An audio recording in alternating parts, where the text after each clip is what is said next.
ലോക്സഭാ തെരഞ്ഞെടുപ്പ് ഫലം പുറത്തു വന്നപ്പോൾ 2019 തന്നെ UDFന്റെ ഒരു സർവാധിപത്യത്തിനാണ് കേരളം സാക്ഷ്യം വഹിച്ചത്.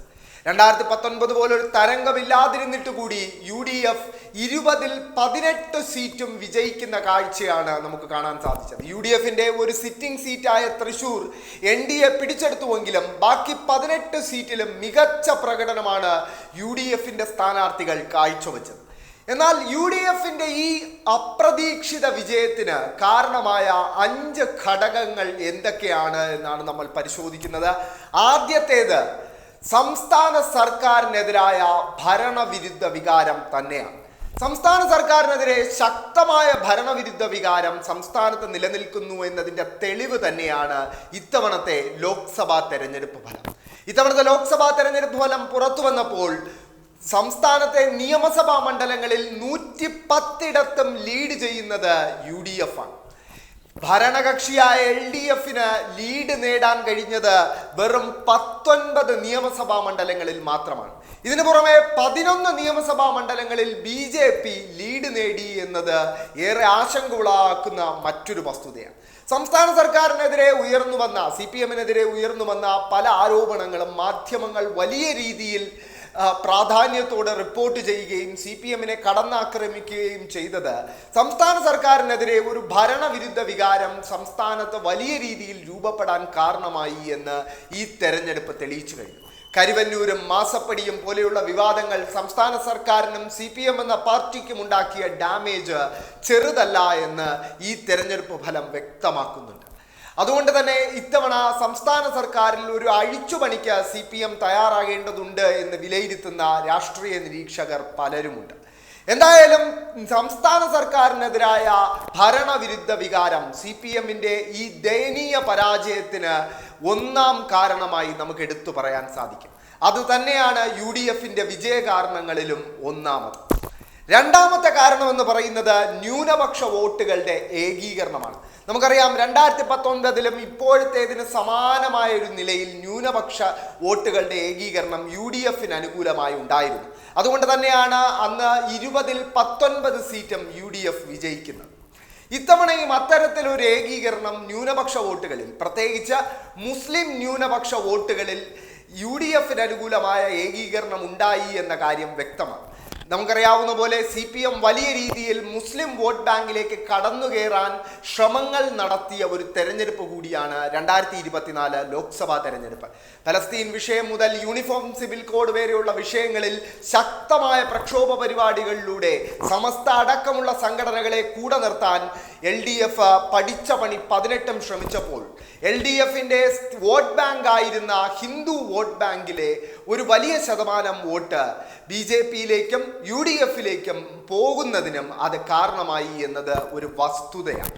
ഇത്തവണ ന്യൂനപക്ഷ വോട്ടുകളിലേക്ക് ലക്ഷ്യം വച്ച് CPM നടത്തിയ ശ്രമം ഒരു തരിമ്പ് പോലും വിജയിച്ചിട്ടില്ല എന്നതിൻ്റെ ഏറ്റവും വലിയ തെളിവ് പൊന്നാനിയിലെ തെരഞ്ഞെടുപ്പ് ഫലമാണ്. പൊന്നാനിയിൽ 2019 PV Anwar എന്ന CPMകാരനായ സ്ഥാനാർത്ഥി മത്സരിച്ചപ്പോൾ ലഭിച്ച ഭൂരിപക്ഷം, ET മുഹമ്മദ് ബഷീറിന് ലഭിച്ച ഭൂരിപക്ഷം 1,93,273 അതായത് ഏകദേശം 2 ലക്ഷത്തോളം വോട്ടിന്റെ ഭൂരിപക്ഷം. എന്നാൽ ഇത്തവണ KS ഹംസ എന്ന സമസ്തയുമായി അടുത്ത ബന്ധം പുലർത്തുന്ന ഒരു വ്യക്തിയെ പാർട്ടി ചിഹ്നത്തിൽ മത്സരിപ്പിച്ചപ്പോൾ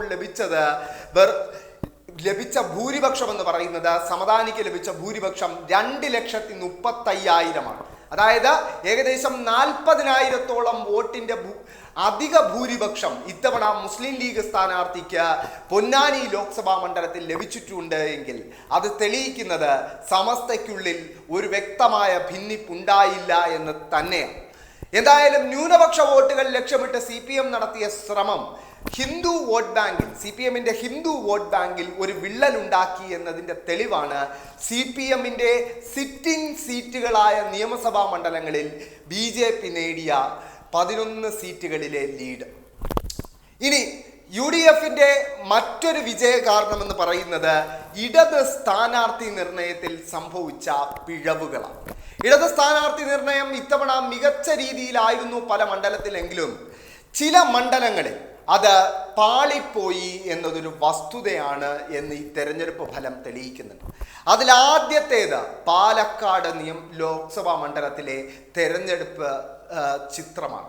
പാലക്കാട് ലോക്സഭാ മണ്ഡലത്തിൽ ഇത്തവണ ഇടതുമുന്നണി സ്ഥാനാർത്ഥിയാക്കിയത് പോളിറ്റ് ബ്യൂറോ അംഗമായിട്ടുള്ള വിജയരാഘവനെയാണ്. പക്ഷേ വിജയരാഘവൻ കാഴ്ചവെച്ച പ്രകടനം ദയനീയമാണെന്ന് തന്നെ പറയേണ്ടിയിരിക്കുന്നു. കാരണം കഴിഞ്ഞ തവണ രാഹുൽ ഗാന്ധിയുടെയും ശബരിമലയുടെയും ഒക്കെ തരംഗമുണ്ടായിരുന്നപ്പോൾ പോലും വെറും 11,000 വോട്ടിനാണ് MP രാജേഷ് പാലക്കാട് ലോക്സഭാ മണ്ഡലത്തിൽ 2019 പരാജയപ്പെടുന്നത്. എന്നാൽ ഇത്തവണ ആ തരംഗമൊന്നുമില്ലാത്ത തെരഞ്ഞെടുപ്പിൽ പോലും VK ശ്രീകണ്ഠൻ എന്ന ഏറെ കുറ്റവും പഴിചാരലുകളും കേൾക്കേണ്ടി വന്ന MP നേടിയ ഭൂരിപക്ഷം 75,000 അതായത് ഏകദേശം 60,000-ലേറെ വോട്ടിന്റെ അധിക ഭൂരിപക്ഷം നേടാൻ VK ശ്രീകണ്ഠൻ MPക്ക് പാലക്കാട് സാധിച്ചിട്ടുണ്ട് എങ്കിൽ അത് CPM-ന്റെ സ്ഥാനാർത്ഥി നിർണയത്തിൽ പറ്റിയ പിഴവ് തന്നെയാണെന്ന് പറയേണ്ടിയിരിക്കുന്നു. മറ്റൊരു സ്ഥാനാർത്ഥി നിർണയത്തിൽ പിഴവ് സംഭവിച്ചത് എറണാകുളത്താണ്. എറണാകുളം ഒരു കോൺഗ്രസ് കോട്ട തന്നെയാണ്. വളരെ അപൂർവമായി ഇടത് സ്വതന്ത്രർ വിജയിച്ച ചരിത്രം മാത്രമുള്ള ഒരു ലോക്സഭാ മണ്ഡലം. പക്ഷേ അവിടെ CPM-ന്റെ വോട്ട് ഇത്തവണ കുറഞ്ഞത് 1,00,000-ലേറെയാണ്. കഴിഞ്ഞ തവണ P രാജീവ് മത്സരിക്കുമ്പോൾ ലഭിച്ചതിനേക്കാൾ 1,00,000 വോട്ട് കുറവാണ് KJ ഷൈൻ എന്ന CPM സ്ഥാനാർത്ഥിക്ക് ഇത്തവണ എറണാകുളത്ത് ലഭിച്ചത്.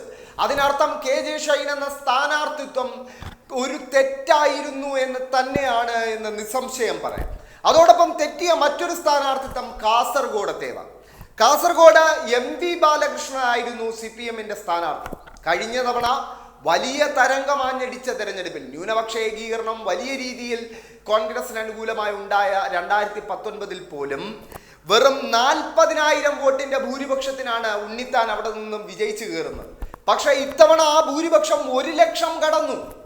1,00,000 CPM-ന്റെ ജില്ലാ സെക്രട്ടറിയായ MV ബാലകൃഷ്ണൻ മത്സരിച്ചപ്പോൾ പോലും 1,00,000 വോട്ടിലേക്ക് ഭൂരിപക്ഷം ഉയർന്നിട്ടുണ്ട് എങ്കിൽ സ്ഥാനാർത്ഥിത്വത്തിൽ CPM-ന് തെറ്റുപറ്റി എന്ന് തന്നെയാണ് അത് തെളിയിക്കുന്നത്.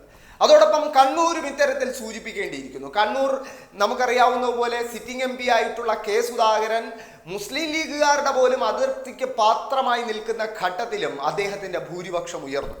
കഴിഞ്ഞ തവണ ശ്രീമതി ടീച്ചർ മത്സരിച്ച 2019 ലഭിച്ചതിനേക്കാൾ 30,000 വോട്ട് കുറവാണ് കണ്ണൂർ ജില്ലാ സെക്രട്ടറി ആയിട്ടുള്ള MD ജയരാജൻ മത്സരിച്ചപ്പോൾ ലഭിച്ചത് എന്നത് CPM-നെ ഏറെ പുനർവിചിന്തനങ്ങൾക്ക് വിധേയമാക്കേണ്ട ഒരു വസ്തുതയാണ്. എന്തായാലും സ്ഥാനാർത്ഥി നിർണയത്തിൽ ഈ 4 മണ്ഡലങ്ങളിലും പിഴവ് സംഭവിച്ചു എന്ന കാര്യം ഉറപ്പാണ്. അതോടൊപ്പം മറ്റു ചില ഘടകങ്ങളും CPM-ന്റെ പരാജയത്തിനും UDF-ന്റെ വലിയ വിജയത്തിനും കാരണമായിട്ടുണ്ട്. അതിലൊന്ന് രാഹുൽ തരംഗമാണ്. രാഹുൽ ഗാന്ധി ഇത്തവണയും വയനാട് മത്സരിച്ചത് തീർച്ചയായും കോൺഗ്രസിനും UDF-നും വലിയ മെച്ചമുണ്ടാക്കി നൽകിയിട്ടുണ്ട്.